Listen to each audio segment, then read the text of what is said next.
कोकणातील प्रत्येक अपडेट जाणून घेण्यासाठी आजच माझे कोकणच्या सोशल मीडिया प्लॅटफॉर्मला लाईक, फॉलो आणि सबस्क्राईब करा।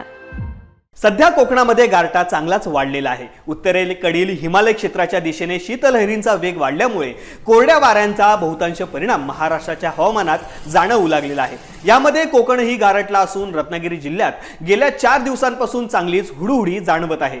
राज्यात हिवाळ्याच्या धर्तीवर हवामान विभागाने थंडीचा येलो अलर्ट जारी केला आहे। मात्र बंगालच्या खाडीत तयार झालेल्या फेंगल चक्रीवादळामुळे या थंडीबरोबर सध्या दाट धुक्याचा प्रभावही वाढणार असल्याचा अंदाज वर्तवण्यात आलेला आहे। देशाच्या दक्षिण किनारपट्टी क्षेत्रात पावसासाठी पोषक वातावरणही निर्मिती होत असतानाच येथे बंगालच्या उपसागरात चक्रीवादळ सदृश्य वाऱ्याची निर्मिती झालेली आहे। दरम्यान मध्य महाराष्ट्रात थंडीचा येलो अलर्ट लागू राहणार आहे। फक्त महाराष्ट्रच नव्हे तर उत्तर आणि मध्य क्षेत्रही थंडीने व्यापले आहे। राज्यातील अनेक जिल्ह्यांमधील कमाल आणि किमान तापमानात घट नोंदवण्यात आलेली आहे। रत्नागिरी जिल्ह्यातील ग्रामीण भागात सध्या धुक्याची चादर पांघरलेली पाहायला मिळत आहे। सूर्य डोक्यावर आला असतानाही हवेतील गारठा कायम राहू लागला आहे। मागील 4-5 दिवसांपासून रत्नागिरीतील तापमान सातत्याने घटत आहे।